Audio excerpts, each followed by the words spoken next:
It is so thrilling to be surrounded by such a lovely bunch of partygoers.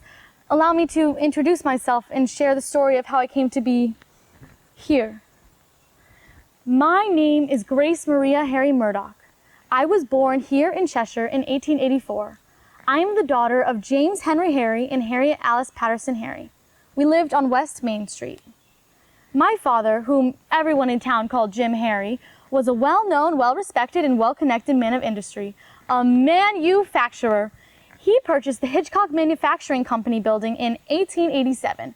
Mr. Hitchcock had manufactured suspenders, but my father brought the factory into the future, manufacturing wooden wheels of every description, even bicycle wheels. You know the factory, of course, on the corner of Grove Street in West Main. Oh, that's right. The factory isn't there anymore. It's so strange how something so substantial could just be gone. Thanks to my father's success, I carried out my childhood years quite comfortably, with plenty of time to dream about my future. And then, in the summer of 1902, my future arrived when Edward Clifton Murdock came a-courtin'. Edward was smart and handsome and from Boston, and he held the prominent position of station agent at the Simsbury Railroad Station, but best of all, we were in love. Edward and I would spend time in my parents' parlor and out on the front porch, and sometimes we would take a stroll to the village green and play lawn games. And then, in the summer of 1902, when the Cheshire Street Railway Company installed Cheshire's very own trolley line, we would simply hop the trolley to go attend a Sunday show or go shopping. I vividly remember a vast new emporium in Waterbury called a department store. You could literally browse the aisles for days. I vividly remember the particular fun of the trolley ride home from Waterbury. The big thrill came on the final plunge towards Cheshire. The motorman knows perfectly when to release the brake and let her go. And then the trolley flies along until it takes a turn that seems to take one set of wheels straight off the tracks. Oh, I know I go on too long, but it was simply so much fun. Of course, you've experienced this for yourselves. Oh, right.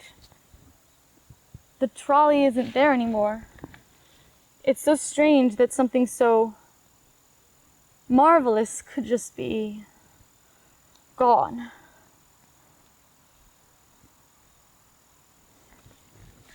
That same year, the year of 1903, everyone was talking about how an automobile had been driven from San Francisco to New York City in only 63 days.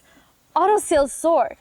Of course, there were a few old-timers who argued that horses were superior to these newfangled contraptions that got stuck in the mud every time it rained, but I, for one, was fully in favor of replacing stinky, manure-producing transportation with shiny metal carts that zipped along. And because Edward's best friend was the Joseph T. Curtis, who owned J.T. Curtis & Company, a garage on Main Street in Simsbury, you guessed it, Edward purchased an automobile, and we were the envy of all our friends. Oh, we also got married that year.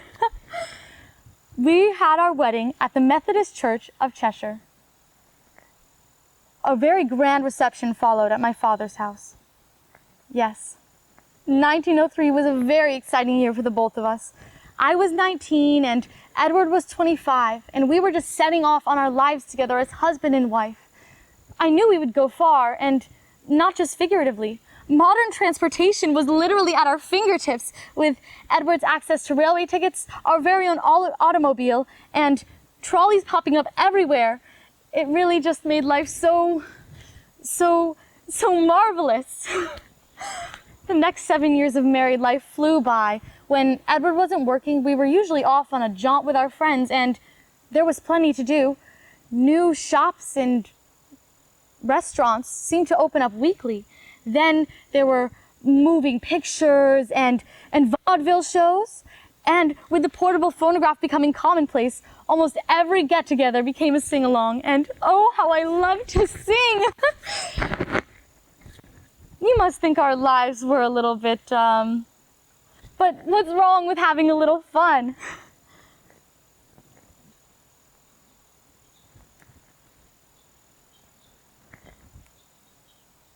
April 13th, 1910. That evening, Edward and I had made plans to attend the theater in Hartford with my dear cousin Lily. Edward was traveling by our automobile to meet us in Hartford, and Lily and I were traveling by train to meet him at 6:30 sharp in front of the theater. But we never saw the show. Spontaneously, we changed our plans after bumping into Edward's best friend, JT, who invited us to an exclusive and extravagant dinner party at none other than the Allen House Hotel.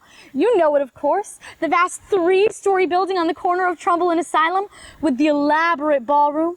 It's only the largest and finest of Hartford's hotels, first class, and many prominent Connecticut citizens and politicians actually live there. Oh, wait. The hotel isn't there anymore. It's gone now. It's so strange that something so magical could just be.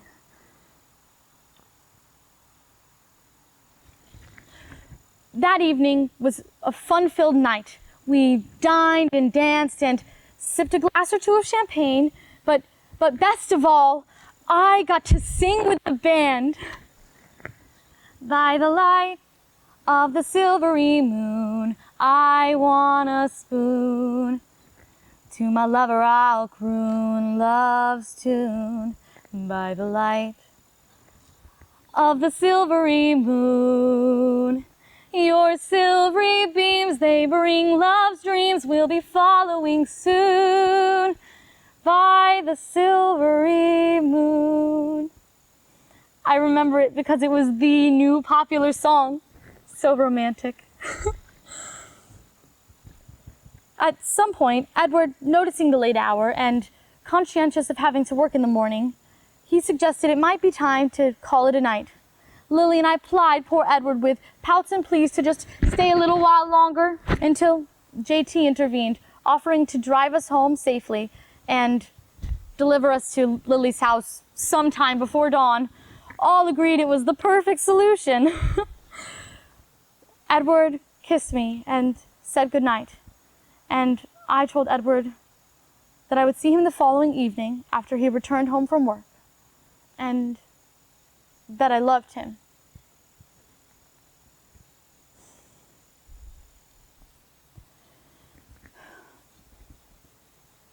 JT, Lily, and I danced until we could dance no more. It was nearly 3 in the morning when we tumbled into JT's automobile and began the long drive home to Lily's house in Waterbury. I sat in the back seat with my eyes closed, listening to JT and Lily chat about the party. When the world, sight, sound, and context shifted around us, we were struck by a force that lifted us together with the automobile 30 feet into the air. I alone was ejected, flying through the air for a moment until my body met the ground, shattering my bones and skull. I died on impact. It's so strange how someone could just be gone.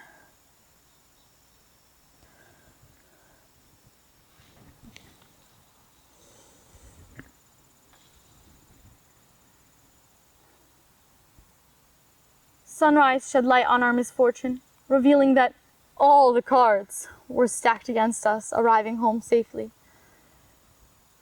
A large factory had obstructed JT's view of the train barreling down the tracks. The night watchman had gone home early and the morning watchman had yet to arrive. The train engineer mistakenly forgot to sound the whistle as they approached the station. The train was speeding faster than permitted to make up for lost time. The conductor didn't even realize they'd struck anything until they reached the next station.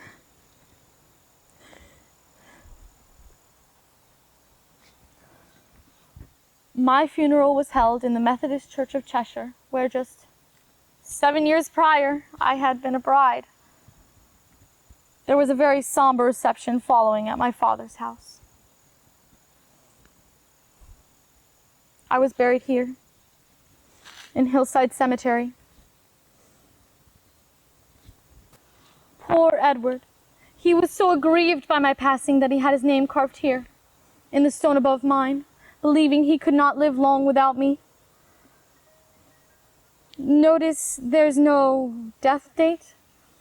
Although I assure you Edward did die in 1949, you won't find him buried here. You might find him buried next to his second wife, whom he married a short 5 years later, but I have no hard feelings and I have no regrets, only fond memories of the fun I had experiencing new things like automobiles and trolleys and department stores and phonographs. I have been here for over 100 years, and I can still hear the music, and I still love to sing, so if you ever find yourself walking by the cemetery at night, and you think you hear, "By the light of the silvery moon," don't think you're imagining it. Imagine me, and remember what I told you. There is nothing wrong with having a little fun.